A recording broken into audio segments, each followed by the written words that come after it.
দুইটা টেন্সের জন্য কিন্তু আমরা টেন্স টপিকটাকে সবাই ভয় পাই। সেটা হচ্ছে পারফেক্ট টেন্স এবং পারফেক্ট কন্টিনিউয়াস টেন্স। কিন্তু কেমন হয় যদি একটা ভিডিওতেই আপনি সমস্ত ডাউট ক্লিয়ার করতে পারেন? আজকের ভিডিওতে আমি পারফেক্ট টেন্স এবং পারফেক্ট কন্টিনিউয়াস টেন্স নিয়ে যত ডাউট আছে সবগুলো ক্লিয়ার করার ট্রাই করব। সো হ্যালো এভরিওয়ান, আসসালামু আলাইকুম। Welcome back to my YouTube channel English with Hasnain. I hope you are doing well by the grace of almighty Allah. Let's dive into the video. First সেন্টেন্সটাকে একটু বোঝার try করি। আমি ২ ঘন্টা ইংরেজি পড়েছি। এখন এটার মানে কি? চলুন একটু সহজ ভাষায় বোঝার ট্রাই করি। ধরুন আজকে আপনি ৭টা, ৮টা, ৯টা ২ ঘন্টা আপনি ইংরেজি পড়েছেন এবং এটা হচ্ছে আপনার প্রেজেন্ট সিচুয়েশন এবং আপনি ৭টা থেকে ৮টা এবং ৮টা থেকে ৯টা এই ২ ঘন্টা আপনি ইংরেজি পড়েছেন এবং বর্তমানে আপনি বলছেন যে আমি ২ ঘন্টা ইংরেজি পড়েছি। তাহলে আপনার জন্য বর্তমান সিচুয়েশনেই কিন্তু এই ২টা সিচুয়েশন আপনার জন্য কি হয়ে যাচ্ছে? একটু অতীত হয়ে যাচ্ছে। অতীতের সাথে সম্পর্কযুক্ত প্রেজেন্ট। ওকে, তাহলে এটার জন্য সাধারণত আমরা প্রেজেন্ট পারফেক্ট টেন্সটা ব্যবহার করে থাকি। যেমন আমি ২ ঘন্টা ইংরেজি পড়েছি। আমার পড়ার কাজটা কমপ্লিট। আমি পড়া শেষ, আমার পড়া কমপ্লিট, তাই না? দেখেন বর্তমানে কি? আমি কি আর পড়ছি না? বর্তমানে আমার পড়াটা শেষ, কমপ্লিটেড। তাহলে কমপ্লিটেড অ্যাকশন যেটা শেষ হয়ে গিয়েছে, অতীতে শুরু হয়ে গিয়েছিল এবং শেষ হয়ে গিয়েছে, কিন্তু বর্তমানে সেটা নিয়ে আমরা কথা বলছি। এটার জন্য সাধারণত আমরা প্রেজেন্ট পারফেক্ট টেন্সটা ব্যবহার করে থাকি। আমি ২ ঘন্টা ইংরেজি পড়েছি, এটা সিম্পলি আমরা কিভাবে বলবো? I have. I have studied. I have studied English for 2 hours. এখানে দেখেন কি হয়েছে? সাবজেক্ট অনুযায়ী আমরা হ্যাভ, হ্যাজ ব্যবহার করি অ্যান্ড দেন ভার্বের পাস্ট পার্টিসিপল ফর্ম ব্যবহার করতে হয়। I have studied English for 2 hours. আমি ২ ঘন্টা ধরে ইংরেজি পড়ছি। তাহলে চলুন দেখি এটা কি হতে পারে, কিভাবে এটা এক্সপ্লেন করতে পারি। দেখেন, আমি ২ ঘন্টা ধরে ইংরেজি পড়ছি। প্রেজেন্টে আপনি বই পড়ছেন, বর্তমানে এখন আপনি বই পড়ছেন এবং আপনি ২ ঘন্টা ধরে পড়ছেন। তাহলে এখন থেকে তার আগের ১ ঘন্টা এবং তার আগের ১ ঘন্টা এবং আপনি ৮টা থেকে ৭টা, হ্যাঁ? তাহলে কয় ঘন্টা হলো? দেখেন ৭টা থেকে ৮টা, ৮টা থেকে ৯টা, ৯টা থেকে বর্তমানেও আপনি বই পড়ছেন। আপনি সকাল ৭টা থেকে বই পড়া স্টার্ট করেছিলেন এবং বর্তমানেও কিন্তু আপনি কি করছেন? বই পড়ছেন। Still now you are reading.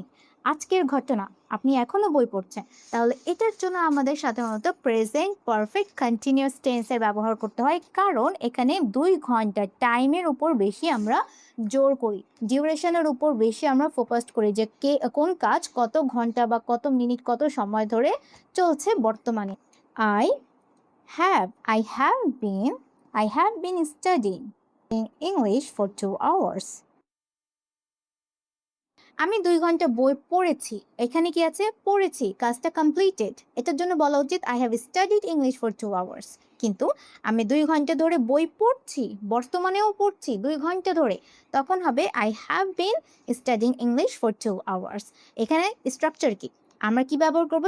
Subject অনুযায়ী have been, has been, দেন যেহেতু কাজটা বর্তমানেও চলছে এটার জন্য ভার্বের ing ফর্ম। ওকে, এবং এটাকে শর্ট ফর্মে আমরা এভাবে বলতে পারি I've been studying English for 2 hours.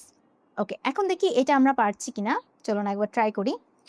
সে দুপুরে খাবার খেয়েছে, মানে তার দুপুরে খাবার খাওয়ার যে কাজটা সেটা completed.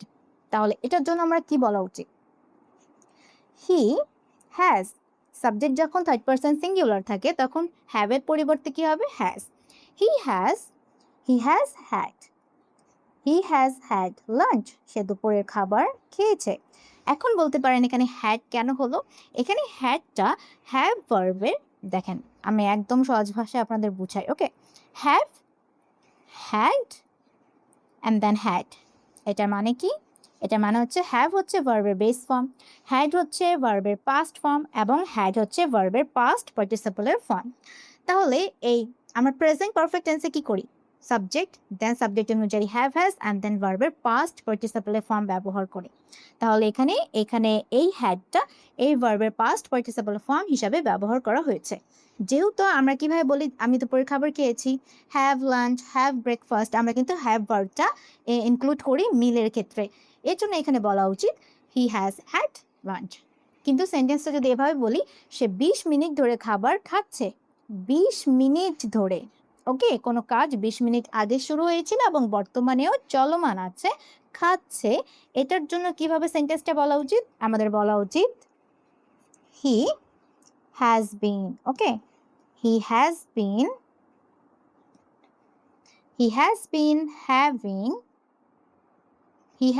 having lunch for 20 minutes. এটাকে শর্ট ফর্মে আমরা কিভাবে বলতে পারি? আমাদের বলা উচিত he's been having lunch for 20 minutes. Well, এখন আমরা মোস্ট কনফিউজিং টেন্স দেখব, সেটা হচ্ছে পাস্ট পারফেক্ট টেন্স এবং পাস্ট পারফেক্ট কন্টিনিউয়াস টেন্স। চলুন দেখি। সে আসার আগে আমি খেয়ে ফেলেছিলাম। এটার মানে কি? এটার অর্থ কি দাঁড়াচ্ছে? ধরুন আমরা এভাবে বুঝি, এটা হচ্ছে আপনার প্রেজেন্ট সিচুয়েশন, বর্তমান সিচুয়েশন, এবং আপনি রাত 9টা বাজে আপনার ডিনার করে ফেলেছেন। রাত 9টা বাজে আপনার ডিনার করে ফেলেছেন এবং 10টা বাজে ধরুন আপনার হাজবেন্ড বাসায় আসছে। ওকে, রাত 10টা বাজে আপনার হাজবেন্ড বাসায় আসছে। এখন বর্তমানে প্রেজেন্ট থেকে রাত 10টা কি হয়ে গেল? অতীত হয়ে গেল না? গেল। এটা পাস্ট হয়ে গেল না? এটার জন্য আমাদেরকে সাধারণত পাস্ট ইনডেফিনিট টেন্সের ব্যবহার করতে হয়। তাহলে সে আসলো, এটার জন্য আমরা কি ব্যবহার করতে পারি? হি কেম, তাই না? হি কেম, সে আসলো। এটা হয়ে গেল। কিন্তু আমি যে ডিনার করলাম, এটাকে আমি কিভাবে এক্সপ্লেন করব? এটাকে এক্সপ্লেন করার জন্যই সাধারণত আমাদেরকে পাস্ট পারফেক্ট টেন্সের ব্যবহার করতে হয়। কেন করতে হয়? বর্তমান থেকে অতীতেরও অতীত ঘটনা নিয়ে যখন আমরা কথা বলি, তখন সাধারণত আমরা পাস্ট পারফেক্ট টেন্সের ব্যবহার করে থাকি। সে আসার আগে আমি খেয়ে নিয়েছিলাম, তাহলে আমি খেয়ে নিয়েছিলাম তার আসার আগে, তাহলে আমার খাওয়ার কাজটা আগে হয়েছে। তাহলে দুটো ঘটনার মধ্যে যে ঘটনাটা আগে ঘটে যায়, এটাকে প্রকাশ করতে সাধারণত পাস্ট পারফেক্ট টেন্সের ব্যবহার জানা উচিত। তাহলে কি বলতে হবে?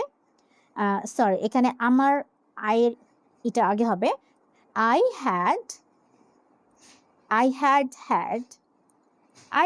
had my dinner। এভাবে যদি বলি I had my dinner, যদিও এখানে রাতের খাবার উল্লেখ নাই, বাট আমি যেহেতু উদাহরণ দিয়েছি, তাহলে I had my dinner before he came or before he arrived। Okay, subject, then এটা হচ্ছে সূত্রের হ্যাড, অ্যান্ড এই হ্যাডটা হচ্ছে মেইন ভার্বের পাস্ট পার্টিসিপলের ফর্ম। ওকে, তারপরটা দেখি আমরা পারছি কিনা। সে আসার আগে আমি খাচ্ছিলাম। এই ঘটনাটা অতীতে কিছুক্ষণ ধরে চলমান ছিল। আমি খাচ্ছিলাম। কখন খাচ্ছিলাম? তার আসার আগে। পাস্ট পারফেক্ট টেন্সে টাইম পিরিয়ড ডিউরেশন অনেক বেশি ম্যাটার করে। তার আসার আগে আমি খাচ্ছিলাম, তাহলে আমাদেরকে কিভাবে সেন্টেন্সটা বলা উচিত? I had been। ওকে, এখানে have been হবে না, এখানে had been হবে। I had been having my dinner before he came। আশা করছি আমি বুঝাতে পারলাম। আর চিড়িয়াখানায় যাওয়ার আগে সে কখনো সিংহ দেখেনি। আচ্ছা, এটা একটু বুঝাই। দেখেন, সে কখনো সিংহ দেখেনি, নেভার সিন। তারপর সে চিড়িয়াখানায় গেল, তারপর সে কি করলো? সিংহ দেখলো। এবং এটা হচ্ছে আপনার বর্তমান সিচুয়েশন। এখন এটাকে আমি উল্টা করি। এটা হচ্ছে আপনার বর্তমান সিচুয়েশন। আপনি চিড়িয়াখানায় গিয়ে সিংহ দেখলেন, কিন্তু তার আগে আপনি কখনো সিংহ দেখেননি। তাহলে এই দেখেন, এটা হচ্ছে বর্তমান সিচুয়েশন, এটা হচ্ছে অতীত, আর এটা হচ্ছে অতীতেরও অতীত। তাহলে এই অতীতের জন্য সাধারণত আমরা কোন টেন্স ব্যবহার করি? আমরা ব্যবহার করি পাস্ট পারফেক্ট টেন্স। এবং অতীতের জন্য আমরা ব্যবহার করি, আমরা জানি অতীতের জন্য আমরা ব্যবহার করি পাস্ট ইনডেফিনিট টেন্স। ওকে, তাহলে এটাকে আমাকে কিভাবে এক্সপ্লেন করা উচিত? আমার উচিত সে কখনো সিংহ দেখেনি, তাহলে হবে হি হ্যাড নেভার। যেহেতু এখানে আছে কখনো, এটার জন্য এই নেভার ওয়ার্ডটা অ্যাড করতে হবে। হি হ্যাড নেভার সিন, সে কখনো দেখেনি। Okay, he had never seen a lion before he went to a zoo. সে অনেক বছর ধরে সিংহ দেখার অপেক্ষা করছিল। এখানে দেখেন, অনেক বছর ধরে দেখার অপেক্ষা করছিল। তাহলে অনেক বছর ধরে অতীতে কোনো একটা কাজ চলমান ছিল, এখানে কিসের উপর ফোকাসটা আছে? অনেক বছর ধরে, সময়ের উপর, ডিউরেশনের উপর। তখন এটা কোন টেন্স হয়ে যাবে? Past perfect continuous tense. অপেক্ষা করছিল, যখন আমরা সিম্পলি বলি অপেক্ষা করছিল, তখন আমরা বলি হি ওয়াজ ওয়েটিং। কিন্তু যখন আমরা টাইম পিরিয়ডটা উল্লেখ করে দিই যে অনেক বছর ধরে, অনেক মাস ধরে, টাইম পিরিয়ডটা যখন ডিউরেশনটা উল্লেখ করে দিই, তখনই সাধারণত আমাদেরকে পাস্ট পারফেক্ট কন্টিনিউয়াস টেন্সের প্রয়োজন পড়ে। তাহলে আমাদের এই সেন্টেন্সটা কিভাবে বলা উচিত? He has he had been waiting. He had been waiting for years.